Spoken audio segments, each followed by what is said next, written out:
we're going to start straight off with the fact that you are brand new to me. So the fun of this is that, like the other podcast that we've done, Cleo came on. I know Cleo, I've known her for ages, and we're good friends. I've known Amelia for ages. And then I was like, okay, Lucy's coming down. What's the first things I want to know? I'm like, well, fucking everything. Because I've only known you now for 6 weeks. Yeah. And before that, I'd known you online a little bit, but you don't post for shit. No. You don't talk. Not until this. So now it's like, okay, new episode, new chapter. So we just talked about Uber pitch. Yeah. Give me your Uber pitch. So I'm a powerlifter, standard. I have been for 7 years. I became one because I basically got given a session by an S&C coach, coach. I forgot it, loaded up a bar of 80 kg and started repping it, and it just looked easy. He turned around to me and basically said that you shouldn't really at 14 be able to do that. That was at 14? Right. Yeah. And then the first lift I ever failed was a 100 kg deadlift. And that was it. I was just like, right, well, that's never gonna happen again. I cannot have that. I can't fail. That's just not a thing. So that's basically where it started. So that mentality and that attitude doesn't start with powerlifting. Did you do sports before? Yes. What did you do? So I had an S&C coach through diving. So I was a high board diver for 8 years. And that took me like all over the world. I went to Barcelona. I competed in Plymouth. You just put Plymouth and Barcelona in the same sentence. Yeah. I just want you to know that, as a comparison. I say all over the world. I went to Barcelona once. And then Plymouth. And then I went to Plymouth. What an adventure. Southampton, Sheffield, Leeds. Wow. You did that for longer than you've done powerlifting now? Yeah. And so what sort of standard were you at doing that? So it was like national. It's a lot more competitive than powerlifting is. So at that time, a lot of young people were really, really good at it. So I kind of peaked, but the club I was at, it became a social for me. It was like another family. I'm still really good friends with a lot of people I used to train with, and they're people I've known since I was like 8 years old.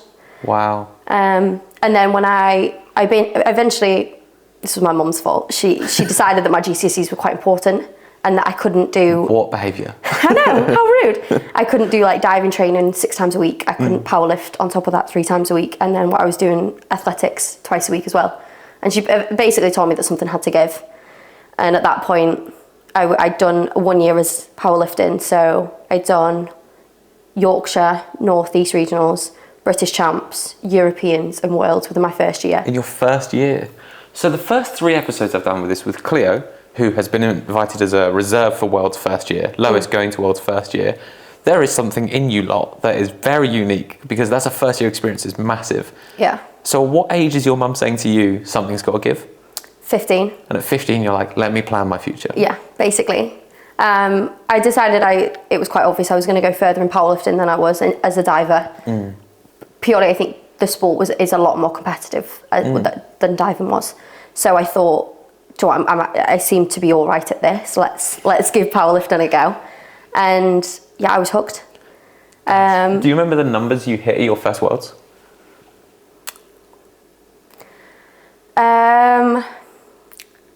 No, but I probably have them on my phone. Yeah, go for it. Let's find out. I can trim it. We'll pretend nothing's happening. The beautiful thing of this as well is the video goes up with the spot, with it, so it'll just be like you just fucking off. It'll be like, with 2 minutes in, she was like, you know what, it's enough, I'm good.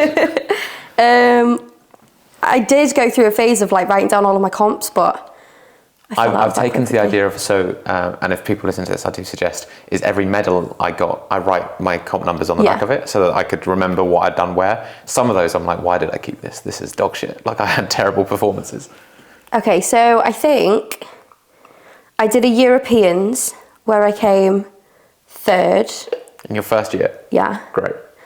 I did a Worlds where I came 5th, and then I did Europeans where I won, and Europeans where I came 2nd. So I think, because I pulled 173, which was a European record deadlift. So I think I started at like a 140 squat, 62 bench, and 162 deadlift. At how old? Probably 15, 16. There are people listening to this who are going to be like, irate and impressed. Like that is the vibe that I feel. Or I'm like, so for context, my first competition, you squatted more than I did. That's at 4 years younger than I was when I did my first competition. So you had a baseline of strength immediately. You're clearly competitive, but going back just a little bit more, so you did diving for 8 years and you were 14 at that point. Math, from 6 years old. So there's got to be a parental influence with this. Yeah, so my brother was picked up as a diver first. They had a talent identification program that came around our school. And essentially that's where it started. I was just really good at PE. I was one of those kids that didn't have a Nintendo.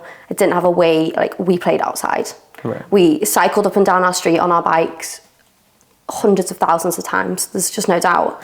And I was outside, and rain, shine, like, we played out. Right. And I think my brother had a massive influence on that because, like, he's a boisterous, like, adventurous person, and, like, I just wanted to keep up.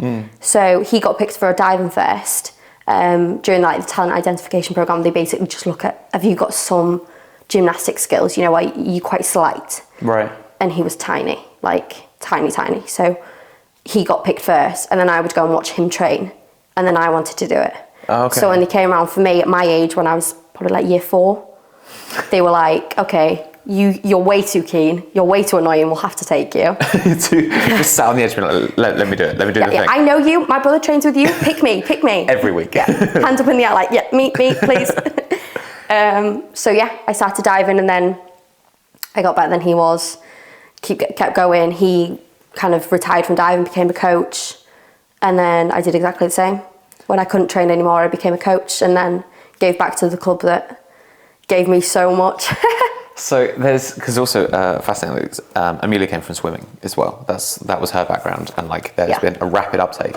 But the bit that seems that is also really similar, when she talks about siblings, there's a real competitive thing there.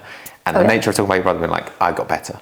And I was the same with my brother, of being like, he took me to the gym, and then the day I got stronger than him. I know he won't listen to this, so it's fine. But it was the best bit for me, being like, oh, I'm stronger than him, brilliant.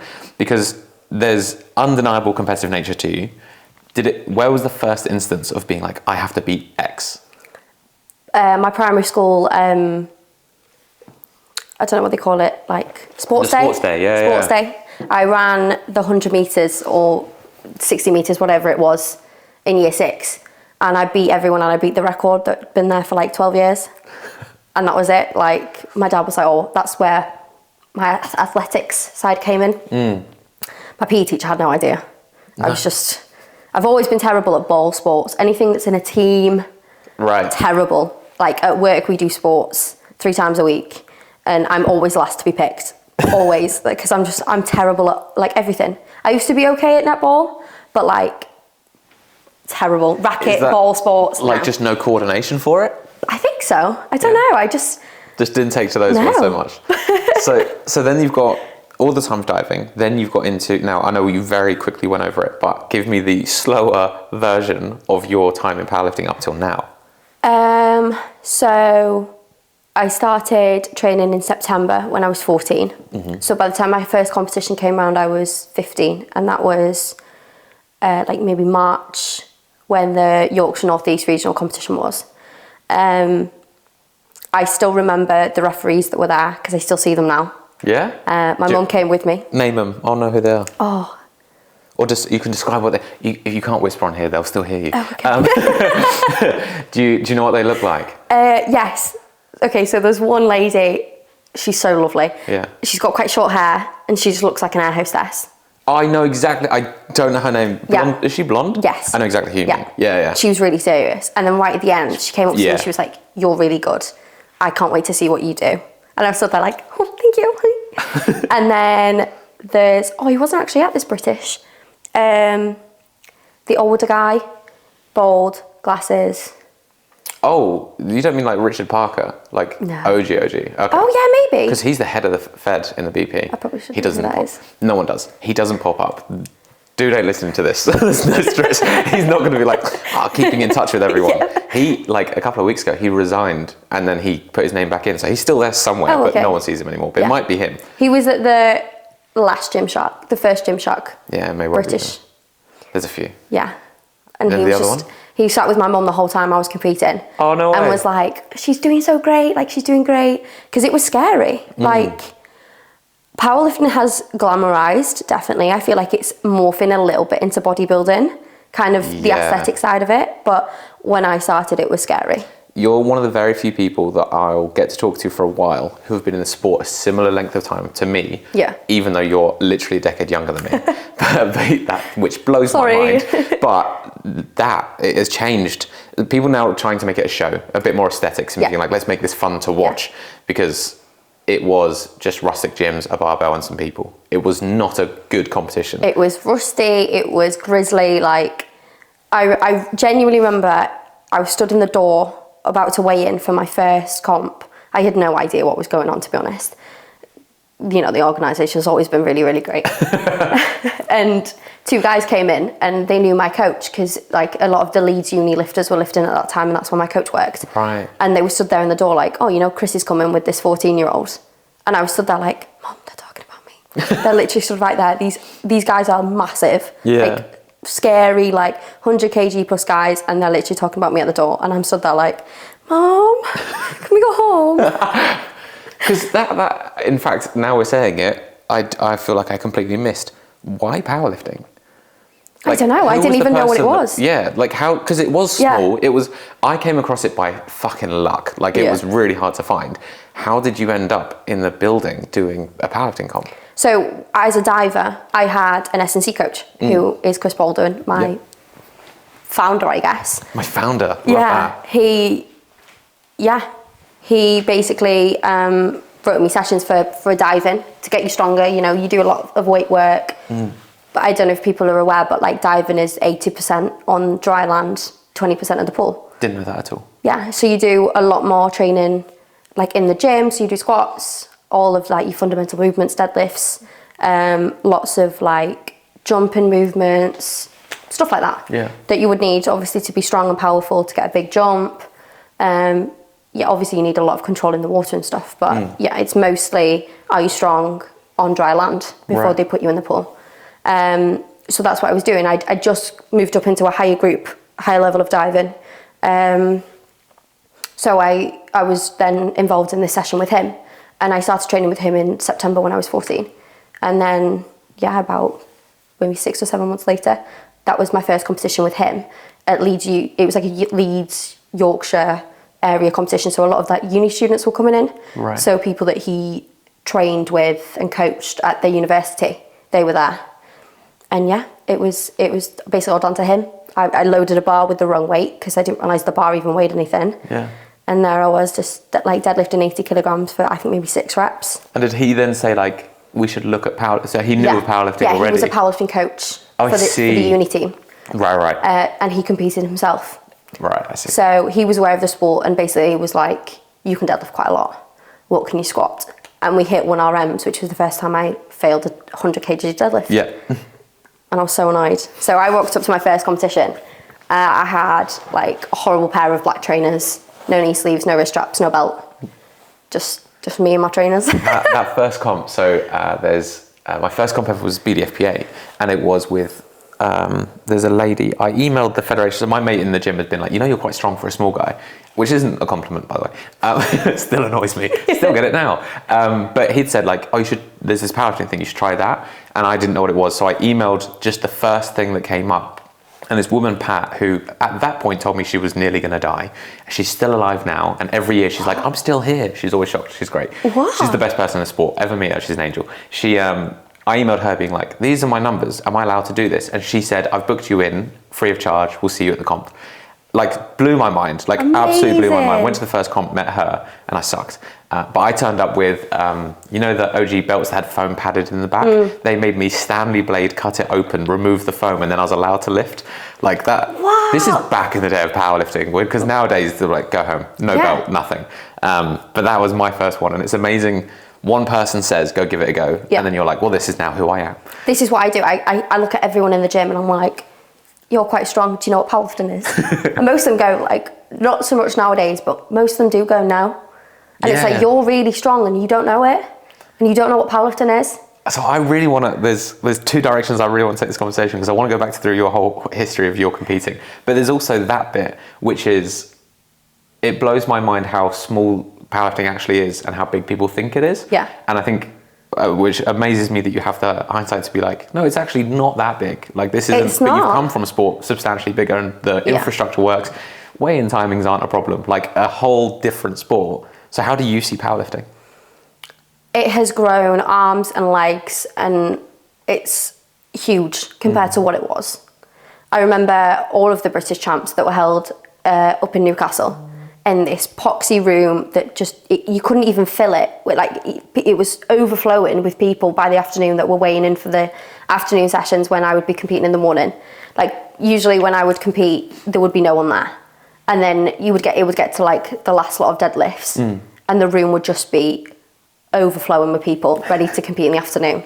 And it was an amazing kind of environment because it was just communal. You know, it didn't matter who you were, everyone was shouting for you. And like my fondest memories of powerlifting are all of the British champs that have been held there. Yeah. In, I think it's Northallerton? Like, maybe not that way, the Newcastle way. I'll take your word for it. Wherever it is, it's far. I would have it's seen in it the as an middle address. of like what you would expect to be like a small town. And it's,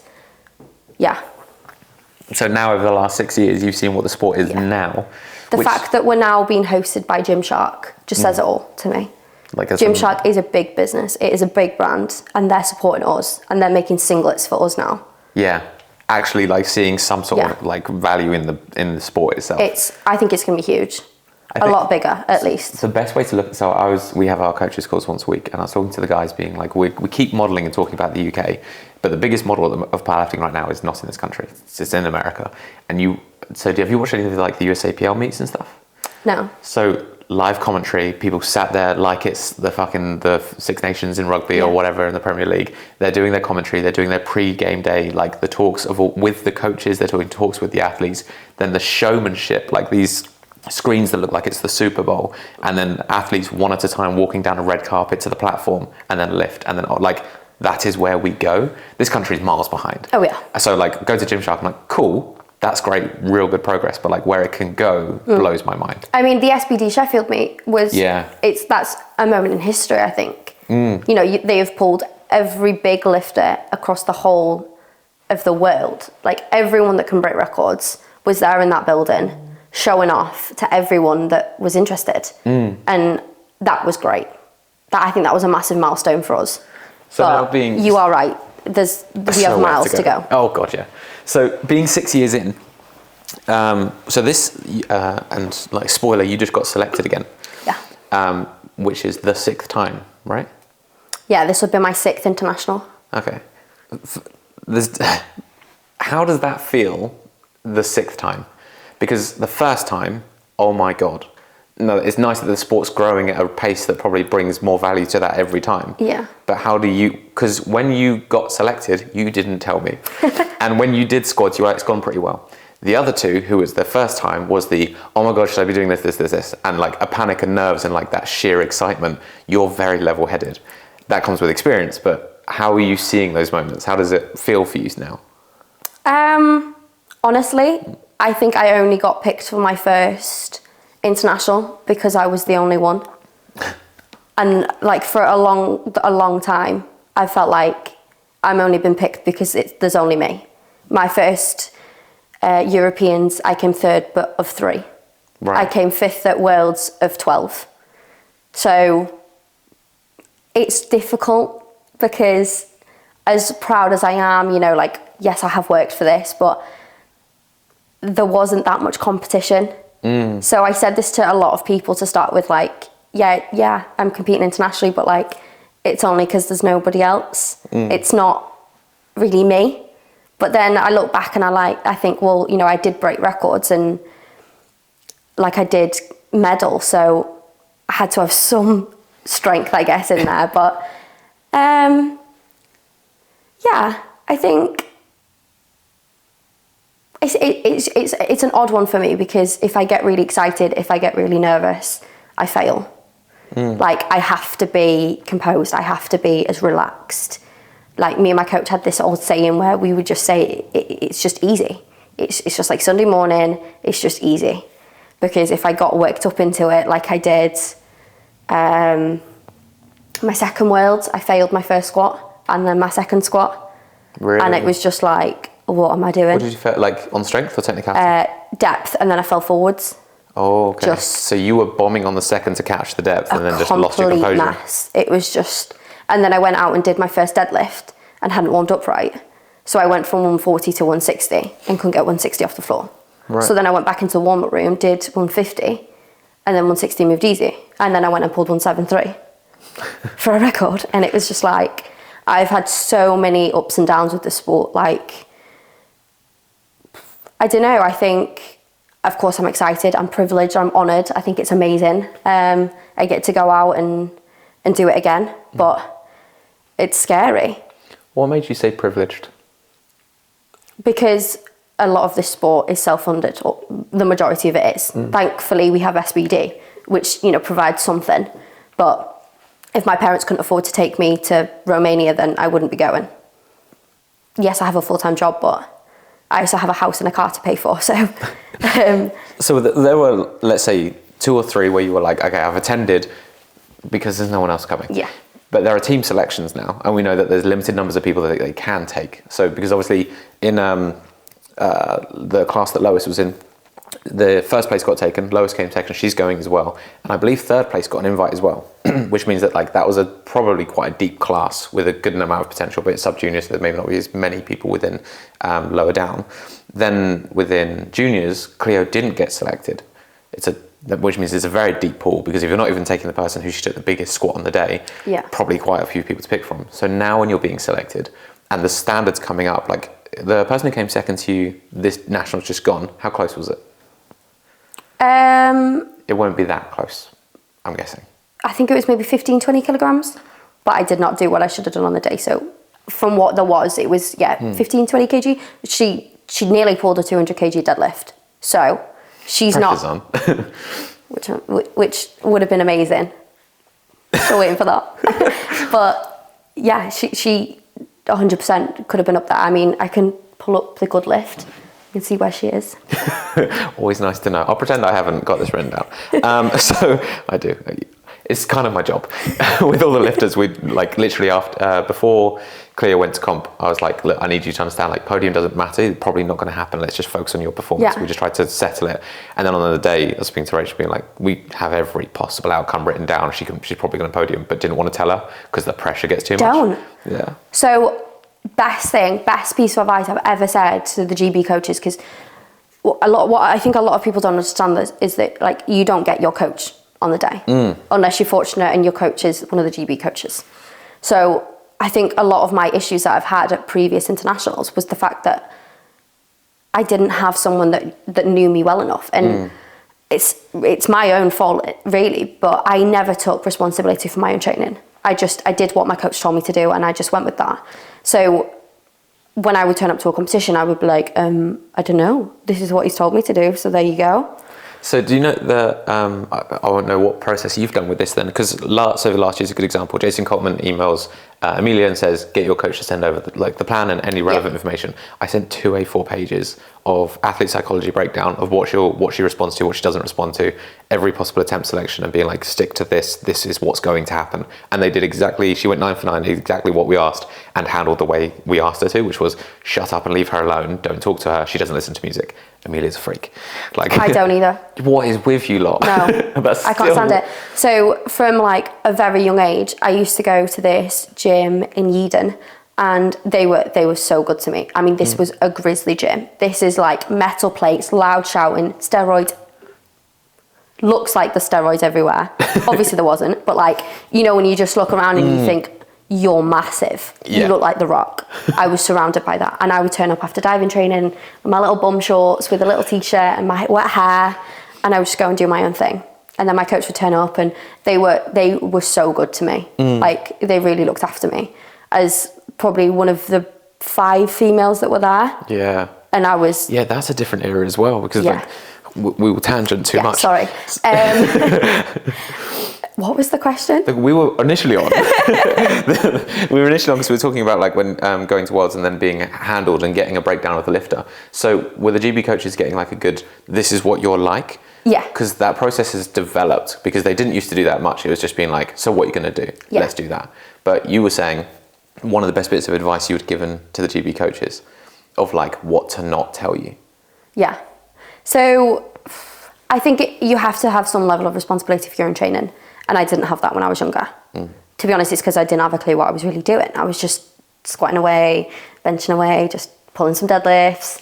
But that, I think, me not having responsibility for my training did affect my international performance, because I should have known that I needed to warm up 150 before going out to lift 160. Because I never do 20k jumps. Well, I do now, but I didn't. So, yeah. But I think I take everything as a learning experience. I mean, like, I can't beat myself up for, missing my first lift and then pulling a record. I mean, it did make it, a little bit more justifiable. It didn't, completely ruin the day. But yeah, I think I've learned so much from all of my previous internationals that I feel like, especially coming into my next, after the disaster I had at Turkey. Talk to me about, because Amelia said you need to talk to Lucy about Turkey. Turkey was a disaster. Okay. We're going to go from day one. I got on the plane. Been losing weight, felt great. Well, it didn't, but I always have bad preps, just to pre-warn you for that. I'm good at prep. We need to prep well. So my prep was fine. I do this thing where, like, if I don't need to eat pre-comp, then I don't. So I don't starve myself, I'm not ridiculous, but we go for minimal. So I'm getting on a plane, I'm going to sleep on the plane. I'll eat when I get to the hotel. That's my plan. So I got on the plane, that's great. I arrive at Turkey, all good. It's hot. Yeah. It's hot in Turkey. And my bag doesn't arrive. So I've got my hand luggage, I've got all my lifting gear, but I have no toiletries, no makeup, no fake tan. Absolute disaster. I don't care about the underwear, I don't care about the socks. Where is my fake tan? From that list for the first thing, but I haven't got a fake tan. So basically, we went home. Basically. So I spent 2 hours in the airport. Where's my bag? Is it flying out? They don't know. We went back. We eventually got to the hotel. It's like 9 o'clock at this point. I've probably had some cereal bars in a day. So I'm, really ready to rip somebody's head off. And I say, hello, Mr. Hotel Man, can I have my room, please? Yeah, no problem. 3 room keys, there you go. I go upstairs. It's like 9:30 at this point. There was a referee in my room, in the shower. You're getting white lights.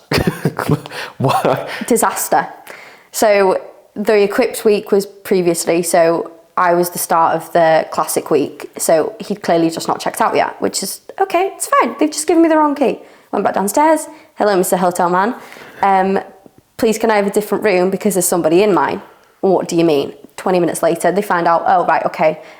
He's checking out tonight, but his checkout time was like maybe 10 o'clock and he just hasn't checked out yet. So I'm like, right, okay, give us half an hour, we'll clean the room and we'll get rid of him. Okay, no problem. Like 11 o'clock, I'm like, hi, is my room ready yet? Yeah, all clean, no problem, off you go. At that point, there's another GB girl that's arrived, a 69, sub-junior, who booked and paid for 3 rooms and got given 1. So her coach and her friend, her friend/coach and mum and dad are at the hotel up the road because they've overbooked, and she has 1 room. That one room, like, again, isn't there. So I said, right, this is ridiculous. You should come stay with me. I've got 2 single beds. You can share with me. Have you got a hairbrush by any chance? That was my second question. She thought I was a freak, I'm sure. So yeah, I ended up sharing a room with a GB girl, thankfully, who, like, I knew, and we weren't competing at the same time. So yeah, it just... Absolute chaos. Chaos. I had no makeup, no fake tan. My dad had to go shopping because he lost his luggage as well. It was so hot. I weighed in at 7 o'clock in the morning and it was horribly hot. And still put on a performance though. So what happened after, like, how was the performance? So did great, squatted really well. I got a 3rd for a 165 squat. Bench went well. I got my 77.5 bench. We didn't want to risk it going for 80. And then I pulled 190, which was hard. Right. I pulled 195, which was hard. And then I went for 200. But you opened at 190 to finish at 200? Well, our aim was 190, 200. And then maybe 207. And then I've got 2 chances at 200. Right. But 190 just Right. Okay. I might have been 185, 195, maybe. Something like that. But yeah, failed 200 for the first time at Worlds. Devastating. And I have, just to, for the record, I have pulled 200 kilograms 3 times in the gym now. Has anyone seen it on the platform? No. Cool. Thanks for ruining my life. Well, there's a Worlds coming up again. It's all right. So. I just doubled what I started with, that's fine. Okay, yeah, so that's a bit I was going to go into. So obviously you've had the last year and the performance you had and nationals you've had 20 kilos ahead from the next person. There's a gap again. And we talked about like the previous competitions where it's feeling like you've attended, you're the only one there, there's no one to beat. How are you setting goals, or what are you aspiring to do off the back of being like, it's just me, I'm winning, and even nationals just gone, obviously winning by a margin and not the performance you wanted. How do you find the drive for the next competition? I just want to be stronger. I pick numbers generally, which I wouldn't say is something very smart, because you never know like what's going to happen. I don't think really like picking numbers is probably the best way to target progression, but I do like to have some kind of ballpark to aim for, because otherwise, like, where's your motivation? But I also feel like I've been in this sport long enough that I don't need motivation anymore. I go because it's a habit, because I have to, because it makes me feel better, because if I don't, then I'm a horrible person. So that's why it's called Dedicated by Design. Because I was like, I have always hated this argument, this motivation versus discipline, where it's like, no, you have to be motivated, you need to find some motivation for something. I'm like, that's a nice thing. And then discipline was like, no, you have to force yourself. I was like, well, I'm not forcing myself because I actually love this shit. Yeah. And I'm also not motivated because I wouldn't not do it. And it was like, no, it's just when you're, like my principle was when you're actually dedicated to something, it's neither of those, not motivated, not disciplined, it's just what I do and who I am. So at this point it's now I just want to get stronger. Yeah. Do you have like an eventual long-term goal in mind? I want to win Worlds. Okay, good. I wasn't sure if you could say it. Just being like, we'll see, take it as it comes. So I've had opportunities to go All England, to go Commonwealth, but I want to be the best of the best in the best way I can be. And I want to win the IPF Worlds. I've been doing it for so long now that I don't know if it's possible. I've got 3 years left as a junior, so when it goes open, then it gets really serious. Open's a completely different kettle of fish, but I've got 3 years left. So there's a couple of things in there. One, my first thought was when you win Worlds, it's going to be so cool to have that little snippet of soundbite and put over the top of a video, being like, no, I want to win Worlds. You had 3 years. Now, for a lot of people, if you say they've been at it for 6 years, you're like, okay, maybe what's your rate of progress going to be like? Like, it's hard to know. Yeah. We've been at this 5 weeks. You squatted 160 for 4? 3? For 3. 3. You deadlifted 180 for 3. Yeah. Standard's still moving pretty quick. What do you attribute to the fact that you're not slowing down to? I don't know. I remember when I first started, I would maybe put 20, 30 km in between comps, and that just felt amazing. My numbers ramped really quick, and you have the newbie gains, I guess. And I've missed that. Like, since from British last year compared to this year, I think I put on 1 kilogram on my total. And that went down to really, really bad prep. And just not been strong on the day. But like, I know I'm better than what I put on my last performance. So I know that even so, there's probably a good 10, maybe 15 kilograms there. But that's not enough. That's not a big enough jump in a year. Like, I need to push more. My bench is probably, at the moment, what's stopping me being up there, having a high total on the world stage. So, because at the moment, like, so right now, so I, at the end of every block, I tend to run through mental attempt selection of where you would sit. So just for clarity, what did you score at nationals? 166 for a British record. So right now, I see 160, 170, 177 as your attempt selection. Yeah. Like, that's now without being closer to prep. That's a huge amount of progress. That seems pretty monstrous. And so when you're trying to goal set, because obviously, so if we talk about who's number 1 in the world right now as a junior in your weight class, there's no way you don't know. I'm bad with names. It was Samantha Eugene, but she's gone up a weight category, thankfully. Yeah, she was. Thanks, Gal. See, like, You expect me to say that? I thought you would immediately be like, this person with these numbers. Ludivine. That is a good name.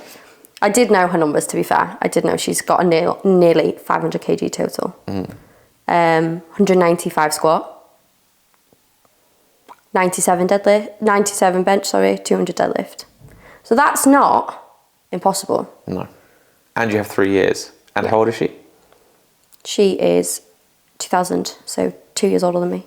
So she's got this year and next year. Yeah. Well, the goal is to beat the person, not to wait them out. Yeah. Obviously. We'll just wait until they leave. Yeah, just be like, are you nearly gone?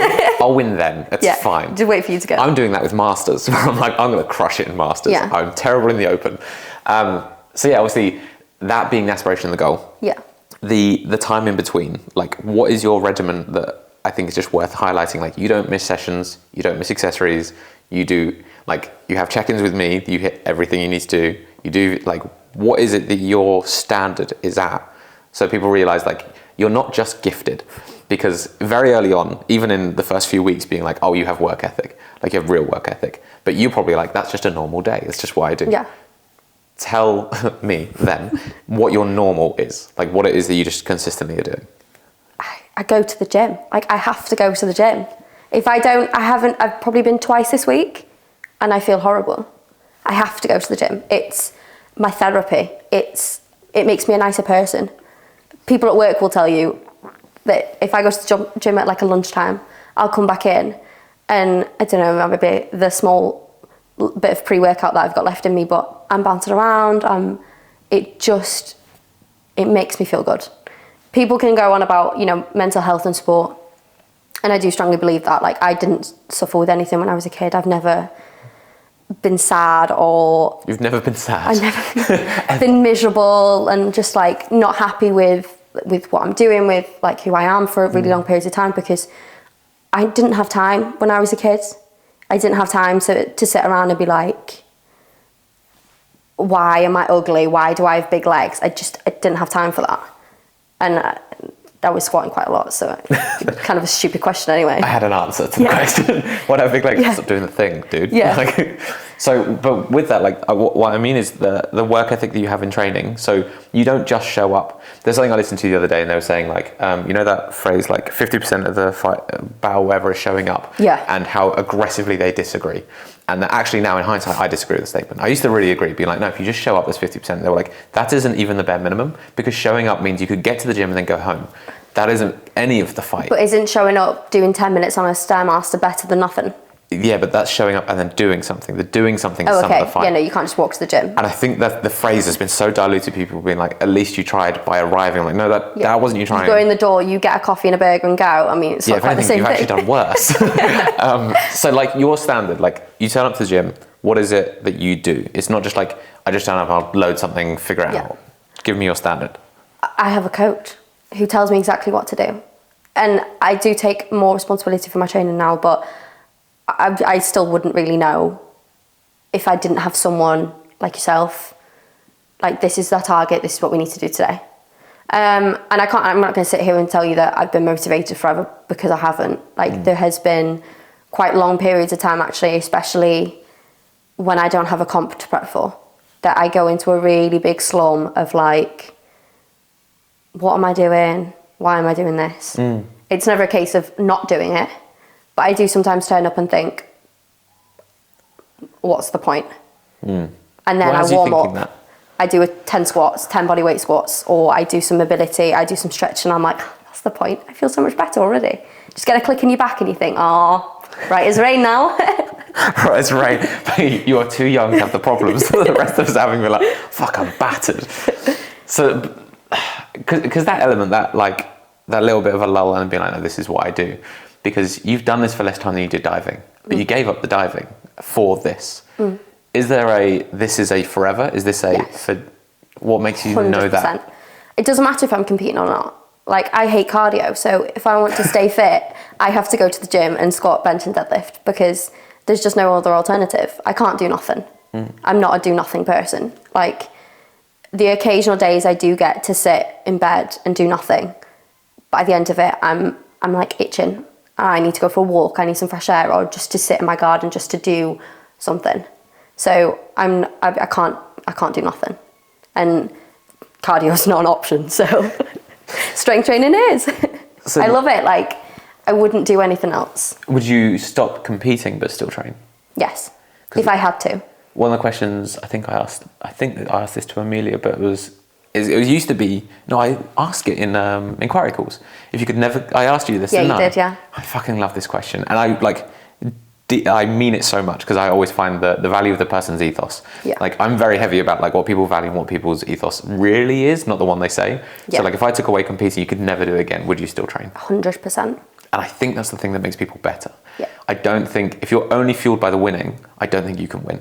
I don't think people have the potential to do it, because like, that is 0.01% of what's going to happen for the year is those 9 lifts on a platform. Yeah. And then you have the rest of the shit to And do. what happens when you don't? Like, if that's your only goal and you don't meet it, then not everyone will be able to be resilient enough to keep going for that. Because what did you find, like, the comps you didn't win? Like, you haven't won Worlds yet, and that was the goal. And like, turning up, how post-comp, you know, people talk about post-comp blues, which I empathise with, I've never experienced. But what do you find just after comp and being like, right, review, what is that first bit for you? I always look back on the performance and I rip it to shreds. And it's probably not been the best way to deal with it. I mean, I've won every British Championships I've done, apart from the one post-COVID, which was 2021. Who won? Amy Viner. And she pulled 200 kg deadlift. Yeah. And do you know I coached Amy? Did you? Yeah, so I coached her from Estonia before COVID for like a big stint of time, but not for that comp, but that whole time in between. She has fallen off the face of the earth, and I don't know why, because she was so strong. She fell out of, so post-COVID, I think she just fell out of love. Do you remember, and this is not a taboo topic to talk about, she posted something and there was the world famous fucking sumo puller, I can't remember his name, he had like one of the biggest deadlifts, and he commented something about how she was just filming her ass, and it blew up on Instagram, and I mean unbelievably big. And initially I thought, it's Amy, she was like one of my favorite people I've worked with, very similar ethos values to yourself, to Amelia and so on, like would be undeniable. And I think that shook her, and then she took a step back and the step fell off and just never came back. Which always shocks me, like always. I remember having a really emotional day about it, being devastated that she'd gone. Not because like I needed to see her in powerlifting, but being like, oh, that was you down to your core. She's the first person to ever beaten me in a British Champs. And I remember watching her pull that 200 deadlift. And I was probably the person shouting loudest at her, like, get it up! And I was just so impressed. She was incredible. And she looked amazing doing it. Whether she was filming a bum or not, like, she looked great what she was lifting. I mean, I couldn't stand to deadlift with my hair down, and she just made it look effortless. Like, it was genuinely inspiring. And she pulled 210 in training before COVID with me, and we were talking about, we had a chat, and I was like, I wish I'd had a podcast back then. We went tangent too long on her, but do you know how she started? Like, she was working on a farm just throwing hay bales, but she has a fragile as fuck back, but that's how she built her back. So she worked on a farm doing manual labor, and that was it. She was the same sentences of like, I can't do nothing. I had to do something, and so actively, and then just came to deadlifting, and like, she used to roll the bar for sumo when we started, and I was like, that shit goes, but she's just strong. She would like, and I think for someone like you, it would have been nice for her to be around, because I believe you'd win, but I believe you'd have to fight for it. Oh, 100%. It's quite nice actually to have more competition at like the British level now. I mean, the standard of lifting has dramatically improved. It's amazing to see. I had 16 competitors at the last British Champs. Yeah. And, you know, I mean, that you've got Caitlin Baxter, you've got, you know, the likes of a lot of up and coming people now that, are strong. The pool has changed a lot, because I think as well, like, people are starting earlier, which means they're coming to fruition earlier. Because the pool's so much bigger, you pick up some of those outliers like yourself. Like, you're an outlier in the sense of you did 8 years of diving to end up in powerlifting. And now there are people who did American football powerlifting, and people are actually wanting to move over, because before, why would you move? Why would you come to powerlifting? Yeah. So if there was no more competing, you still do the thing. One of the bits that I'm really interested in is what you're like so I've not seen you lift in person. Like I said, weird podcast. This is literally our first chat, which love, by the way. But So they're very different people on the platform and how they are. You're very level-headed and composed in what I've seen. What is up in your head at that moment? Is it breathe, calm the fuck down? Is it right, let's fucking go? Like, what attitude are you? I'm just really chill. Just like that first squat on a platform is the most terrifying thing ever. You get that first squat, you're in the competition. That's it. You just have to get the first one. And from my previous experiences, I know that once I get that first one, I'm in and it's all good. So cool, calm and collected is my way forward, because any other way just doesn't work for me. I've been stressed, I've been hyped, I've been shouted at, I've had my ears rubbed, my back slapped, my face slapped. Like, it just doesn't work for me. Like, you just got to really concentrate on exactly what we go through. And I think only recently, from what we've been working through, that I have a completely different mentality now. Like, I get under the bar for a squat and I'm like, right, okay. And I genuinely visualize in my head, I'm like, ribs, pelvis, straight line. I'm like, that is what I'm thinking about. Slow and controlled at the bottom. I'm like, feet are staying on the floor. And I go through like a tick list in my head of like, this is how we squat. Because so there's do you know when people talk about hype, they're talking about arousal theory, and there's this principle in arousal theory which is, I think it's either called anxiety theory or anxiety something, but the principle being like, if you're not very highly skilled and very self-aware, that the more aroused you get, the more hyped you get, the more drop off there is in the skill sets that you're doing. Yeah. And like, you're strong, but the skill was slightly diminished. So if you went just off the fucking walls, that skill would be pretty low. 100%. Which is what happened on your second squat. Like that competition where you just fell forward, which was nerves, frantic, which is still the same thing as arousal, and then being like, I have nothing, I don't know what I'm doing. So level-headed composure. Yeah. Do you think that comes from diving? Yes. Because that's got to be the same skill set, right? I had a mantra when I was a diver, and I'll never forget. I had this coach, and there's a really long story behind this, which I won't bore you with, but we ended up doing Secret Santa, and I got a box of the feeling. The what? A box of the feeling. So there was this one dive, which is like inward 1.5 on the 5 meter. So you're on a platform, you're facing towards the back of the board. Yeah. Your bum goes up and you go backwards. Right. And I was terrified of it. Like, constantly in your head, you're jumping down onto, basically, you're going backwards. Yeah. And your head is going towards this diving board. And throughout my whole life as a diver, I was like, inward is the worst, because I'm going to hit my head on the board, and that's all I could ever think about. Yeah. And I was more than capable of doing this dive. Like, on a springboard, it was never an issue, but you've got a concrete platform 5 meters up in the air. You're going to hit concrete water. Like, I mean, that's what it felt like. Yeah. If you get this wrong, or you're going to smack your head on the board. And I used to go through this thing where I'd be like, I just don't have the feeling. I need to feel it. And I got the box of the feeling, and that's basically where it came from. And I think a lot of that has transpired into my powerlifting, because I had this mantra where I would like rub my hands together like this. And I do it a lot. As soon as I put chalk on, I'm like... That's in the photo, that's what you're doing, right? Yeah. The one that, if anyone's listening to this, that's the photo we just posted, like, that you sent me, and it's the same thing. What is that for you? That's me, like, generating the feeling.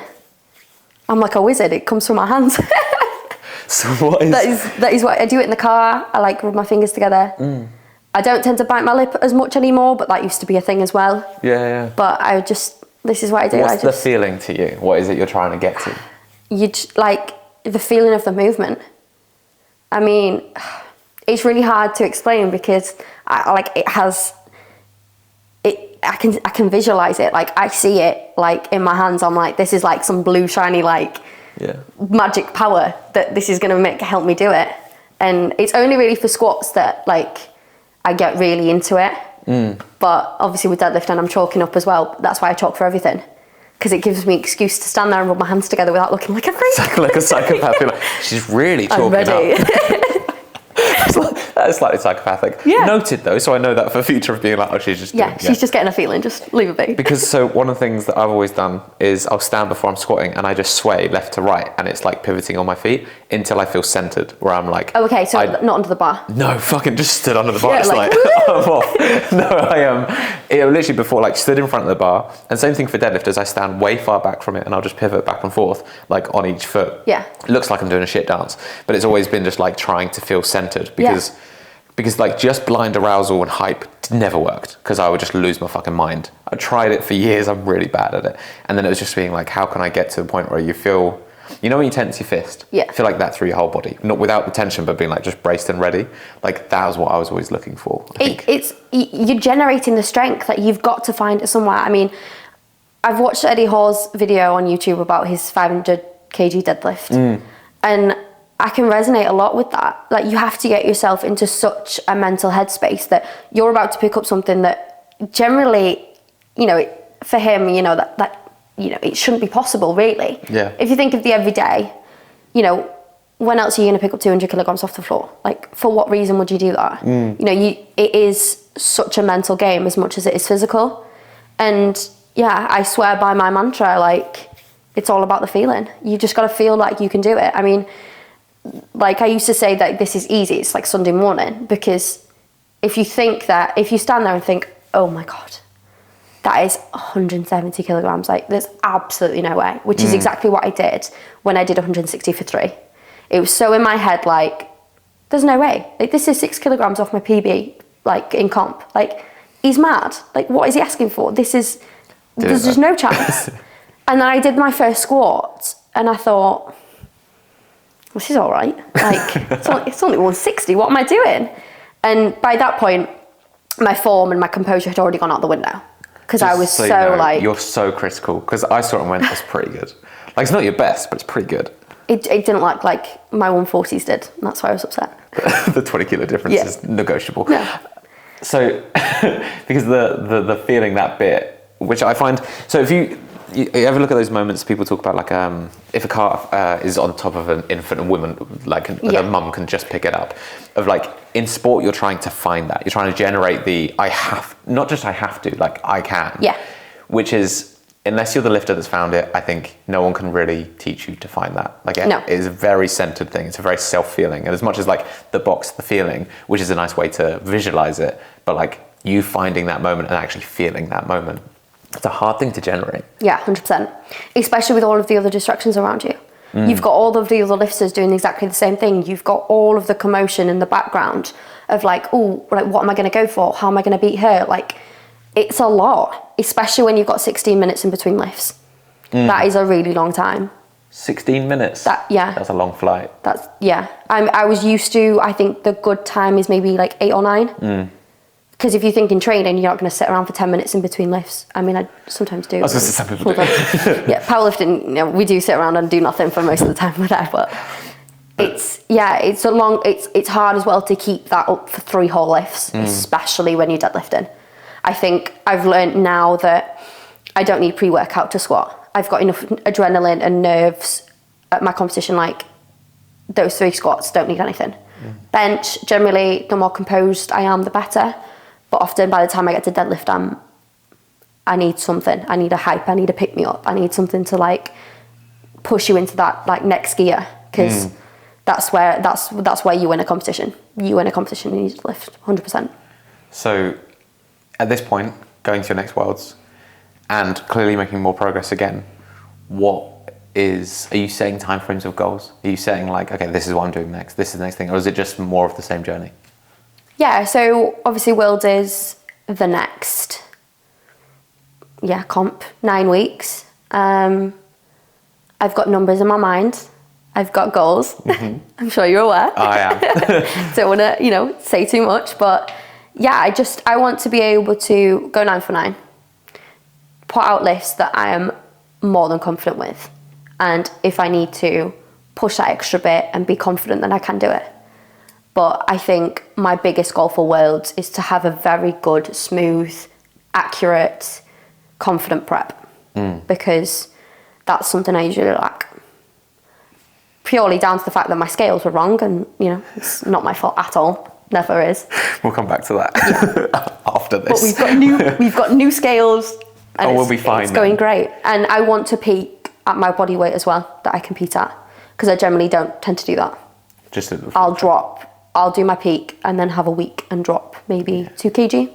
We're not doing that this time. We're going to peak at 63, 62 and a half, just so we're confident.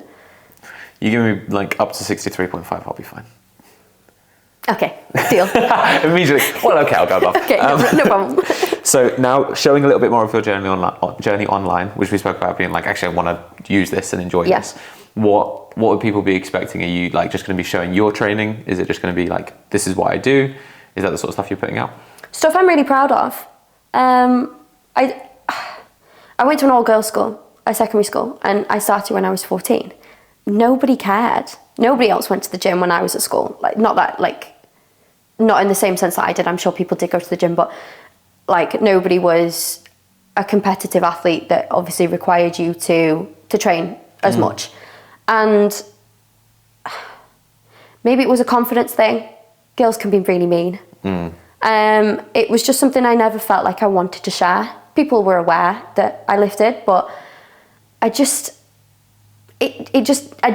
do it to get likes, to get shares, to get sponsorship from people. I did it because I loved it, because it was something I was good at, something I really enjoyed, and something that made me feel really good about myself. And I also think that it was something really private. So I used to say to my coach all the time that it was like my therapist, because you know, teenage girls, you go through so much drama. I mean, life is like falling apart when you go through secondary school.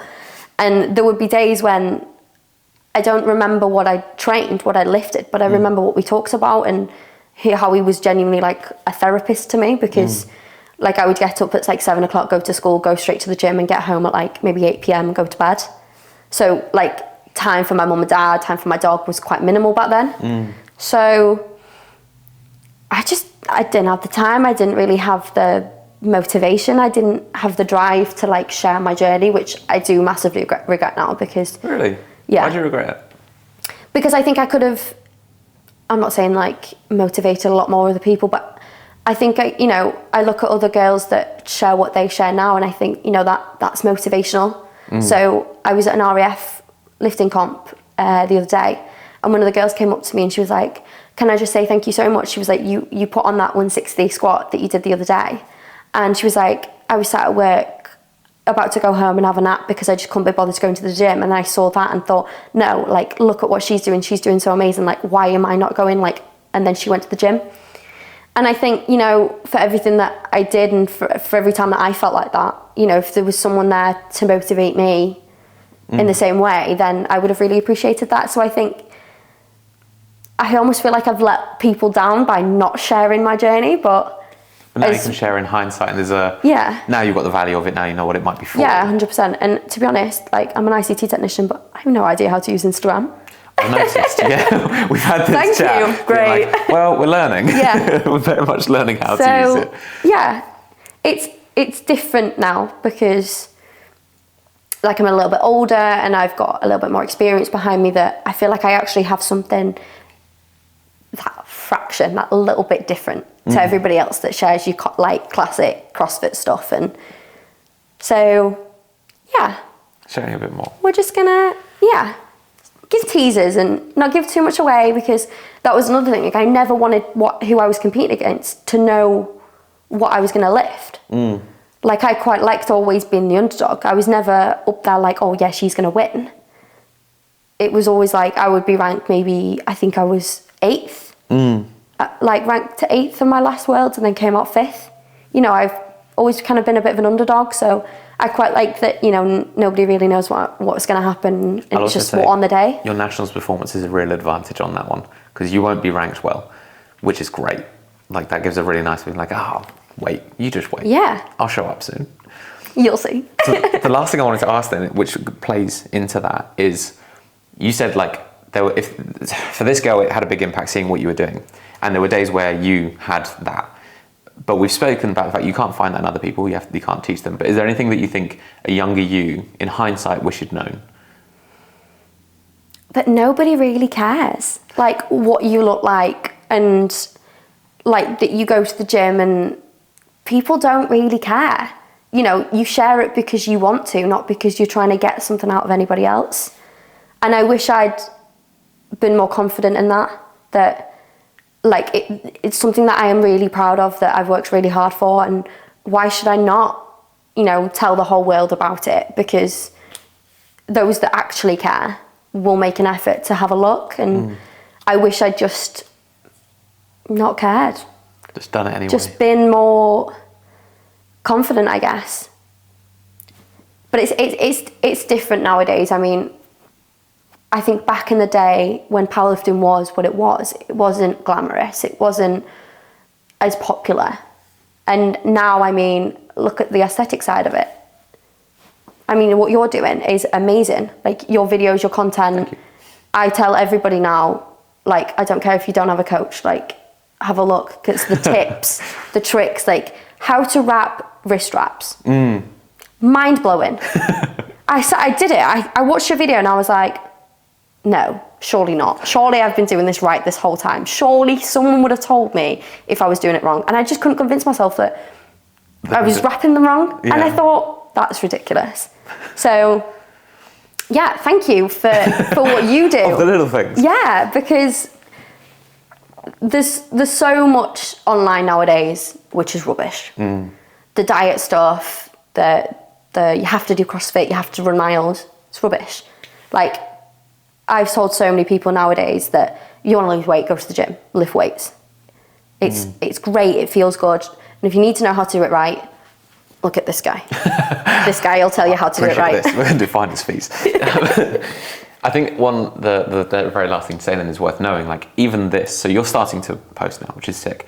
But what you've done in 6 years, and now sharing even just this voice snippet, is like you get to impact a whole new set of people. So you have years and years to come, but like there are people who are going to be very much, I can tell you how many people in the team have already messaged me being like, this girl's incredible. Like, and there are people who now want to chase you because, like, so Rach was like one of the biggest deadlifters in the brand, and she's like, I need to beat Lucy now.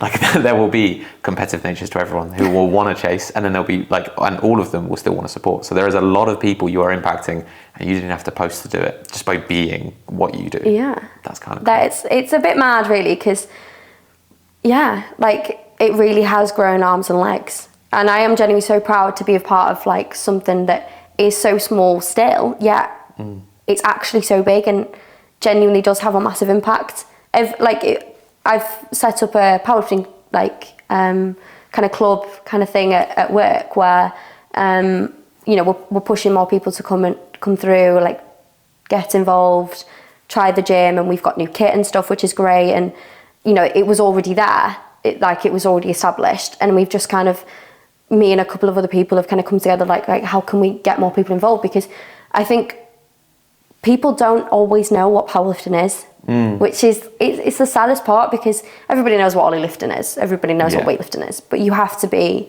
I've tried, trust me, you have to be a certain kind of person with a certain level of technique to be able to be good at ollie lifting. Didn't quite make the cut. But but anyone can find their way into powerlifting. Yeah, I think a lot of people will have that background strength, a bit like I did, and they have no idea until you can really apply it into the 3 fundamental lifts. There's rugby players, there's American football players, there's footballers, dancers that are so strong that just... And the athletics people, the sport, like all the sports people, gymnasts, if they moved into this sport, the sport would shift. And I think 100%. All of us would watch them win, and it would be like, it's amazing to see. Yeah. Can't say I'll be there in the thing on clapping, but I'll try my best. I'll be trying to beat you. But still. I'm going to wrap it up there. Thank you so much for coming on the podcast. Absolutely brilliant. Yeah. Really good. That was fun.